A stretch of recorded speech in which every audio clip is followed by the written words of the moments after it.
Friends, welcome to my channel. Today we are going to talk about Scorpion Ascendant and how the month of August 22 is going to pan out for the Scorpion Ascendant people.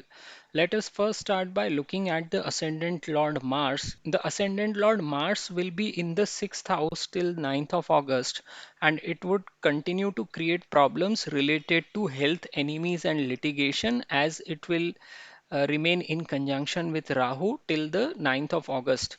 Scorpion ascendant people have a very peculiar trait that they love to fight because the first house lord and the sixth house lord are both the same planet, that is Mars. After 9th of August, when Mars moves to the seventh house, things will gradually change. This Mars will remain transitioned in the seventh house from 10th of August to 15th of October, and this will provide an opportunity for the Scorpion ascendant people to shine in the public sphere. Ascendant Lord in the seventh house would mean that person will shine in the public related domain, and all those people who deal with host of people in their work arena will be benefiting immensely through this placement.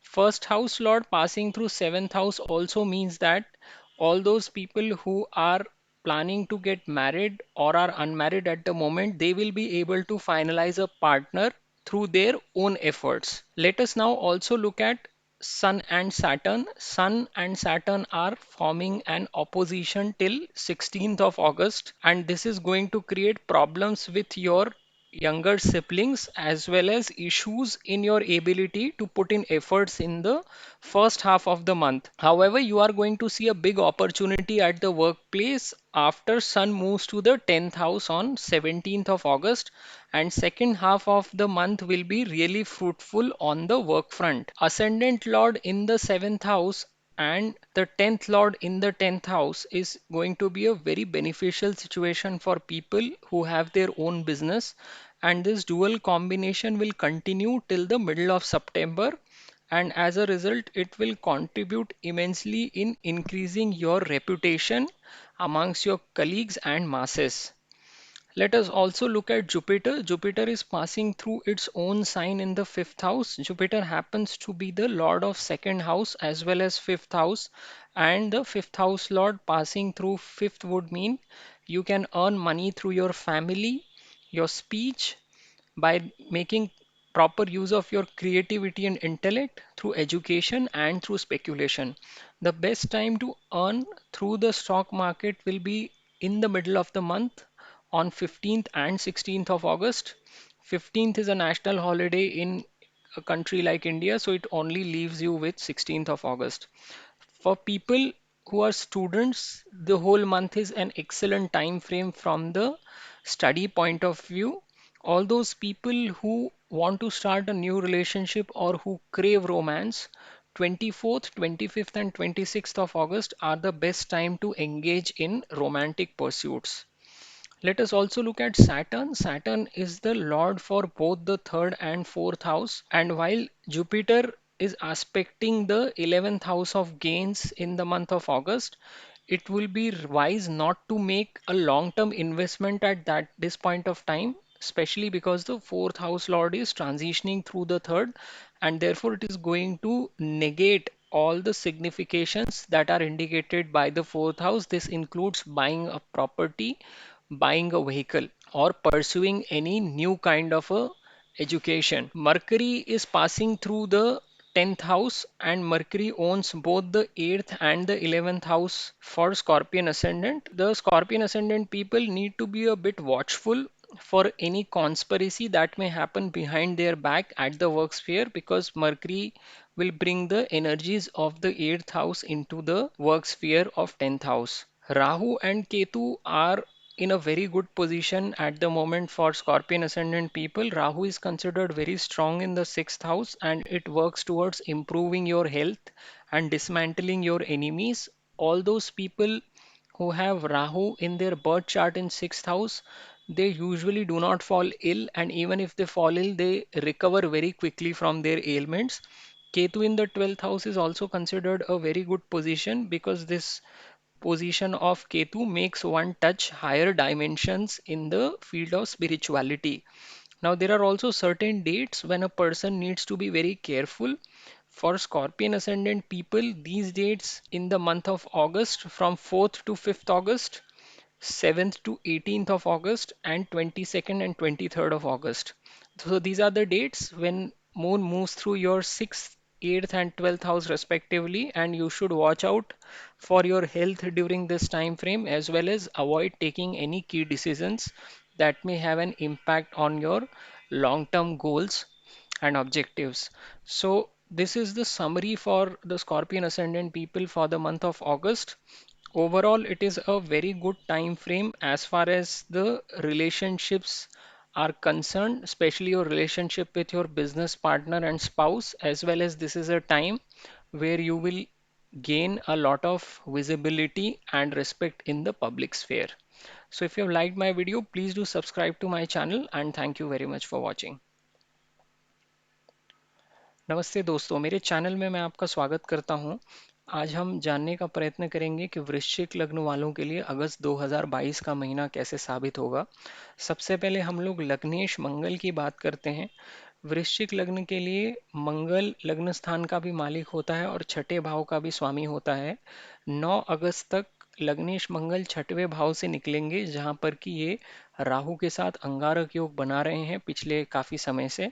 तो 9 अगस्त तक वृश्चिक लग्न के लोगों को स्वास्थ्य से जुड़ी समस्याएं आएंगी, अपने शत्रुओं से उन्हें तकलीफ होगी और वो किसी वाद विवाद में या लिटिगेशन में भी पड़ चुके हो सकते हैं पिछले कुछ समय में। मंगल ही छठवें भाव का भी स्वामी है, तो वृश्चिक लग्न के लोगों को वैसे भी लड़ाई करने में बहुत मजा आता है।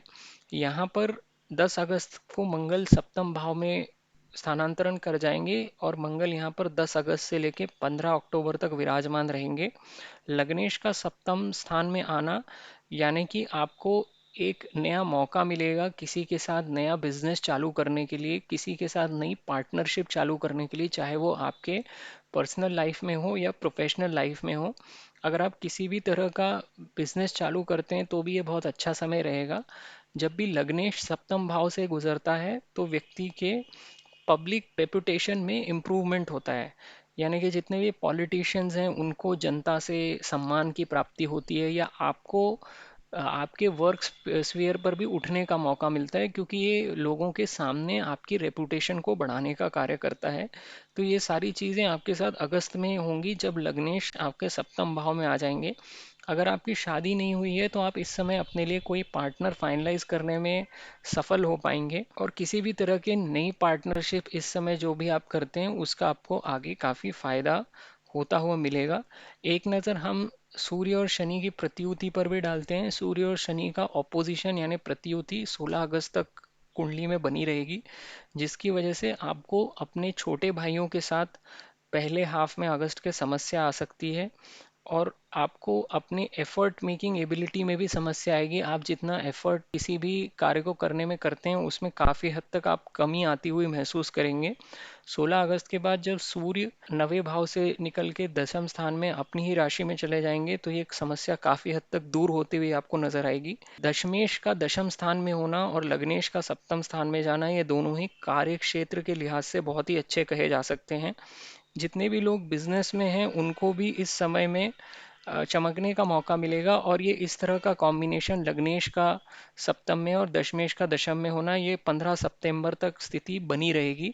तो ये पूरा महीना और अगला सितंबर का आधा महीना ये कार्य के लिहाज से बहुत ही उत्तम समय है। अगर आपका बिजनेस है तो आपको बिजनेस में भी चमकने के और पब्लिक डोमेन में अपना रेपुटेशन बढ़ाने के काफ़ी मौके मिलेंगे। एक नज़र गुरु पे भी डालते हैं। गुरु वृश्चिक लग्न वालों के लिए द्वितीयेश और पंचमेश दोनों भाव के स्वामी होते हैं। द्वितीयेश का पंचम भाव से जाना यानी व्यक्ति को पैसा मिल सकता है अपने परिवार के थ्रू अपनी वाणी का इस्तेमाल करके, और ये इस तरह का कॉम्बिनेशन द्वितीयेश पंचम भाव से जाना यानी कि सट्टा बाजार से या फिर आप अपनी स्वयं की कलात्मकता, अपनी बुद्धि का इस्तेमाल करके या आप एजुकेशन के थ्रू भी काफ़ी धन कमा सकते हैं इस तरह के ट्रांजिट में। जिनका भी द्वितीय पंचम भाव में होता है उनमें से मैं बहुत से लोगों को स्पेक्यूलेशन के बिजनेस में भी सफलता पाते हुए देखता हूँ। इसके लिए सबसे बेहतरीन समय अगस्त में 15 और 16 अगस्त 2 दिन है जब आप स्टॉक मार्केट से कमा सकते हैं। 15 अगस्त को तो हमारा नेशनल हॉलीडे होता है, तो खाली एक दिन 16 अगस्त ऐसा होगा जब आपको मौका मिल सकता है स्टॉक मार्केट में बहुत अच्छा धन कमाने के लिए। लेकिन ओवरऑल भी अगस्त का महीना आप देखिए तो स्पेक्यूलेशन के हिसाब से अच्छा समय है। अगर आप रोमांटिक किस्म के हैं, आप किसी के साथ रिलेशनशिप में बनना चाहते हैं, तो 24 से 26 अगस्त का समय किसी भी तरह के रोमांटिक परस्यूट्स के लिए बहुत अच्छा समय है। स्टूडेंट्स के लिए भी ये बहुत बेहतरीन समय है, क्योंकि गुरु की ऐसी स्थिति बनना, और गुरु सीधा सीधा विद्या का कारक है, तो स्टूडेंट्स के लिए भी अगस्त का महीना बहुत अच्छा निकलेगा। अगर वो किसी यूनिवर्सिटी में वगैरह एडमिशन लेने का सोच रहे हैं अपने मनचाहे कॉलेज में, और अगर प्रयत्न करते हैं थोड़ा सा भी, तो उनको भी इसमें सफलता मिल सकती है। एक नज़र हम शनि पे भी मारते हैं। शनि वृश्चिक लग्न वालों के लिए तृतीय और चतुर्थ भाव का स्वामी बनता है। और हालांकि गुरु की सातवीं दृष्टि 11वें भाव में यानी कि लाभ स्थान पर पड़ रही है, लेकिन अगर आप कोई भी लॉन्ग टर्म इन्वेस्टमेंट करना चाहते हैं तो ये कोई बहुत अच्छा समय नहीं कहलाएगा, क्योंकि चतुर्थेश तृतीय भाव से जाते हुए माने कि चतुर्थ स्थान का निगेशन करते हुए दिखते हैं इस समय। तो इसलिए कुछ भी अगर आप प्रॉपर्टी या व्हीकल्स वगैरह खरीदना चाहते हैं तो अगस्त के महीने में तो अवॉइड कीजिए उनको खरीदना। बुध पे एक बार दृष्टि डालते हैं। बुध वृश्चिक लग्न वालों के लिए अष्टम और एकादश भाव का स्वामी होता है, और यहाँ पे वो दशम भाव से भ्रमण कर रहा है। अष्टम भाव की नेगेटिव एनर्जीज को बुध दशम भाव में लेकर आएगा इस ट्रांजिट के दौरान, तो आपको अपने कार्यस्थल पे कुछ छुपे हुए षड्यंत्रों का सामना भी करना पड़ सकता है। इसलिए जब भी आप अपने कोवर्कर्स के साथ डील करें तो बहुत सावधानी पूर्वक उनको एनालाइज करके उसके बाद उनसे बात कीजिए। बहुत ज़्यादा खुल के बात मत कीजिए कोलीग से अगस्त के महीने में, नहीं तो कुछ इस तरह का षड्यंत्र आपके साथ हो सकता है। अभी राहु और केतु बहुत अच्छी स्थिति में हैं अगस्त के महीने में, और आगे भी बने रहेंगे। राहु का छठवें भाव में रहना बहुत ही बेहतरीन प्लेसमेंट कहलाता है। राहु 3, 6, 11 में बहुत अच्छा परिणाम देता है, तीन तीन भावों में। छठवें भाव में अगर जन्म कुंडली में राहु होता है तो वो व्यक्ति को किसी भी बीमारी के चंगुल में ज़्यादा दिन तक फंसा हुआ नहीं रहने देता। कोई भी बीमारी हो तो व्यक्ति उससे बहुत जल्दी रिकवर हो जाता है। और यहाँ बैठा हुआ राहु आपके शत्रुओं का पूर्णतः नाश करने में भी सक्षम होता है। तो राहु यहाँ पर अच्छी स्थिति में है, यहाँ पर आप अपने शत्रुओं का सफाया कर सकेंगे।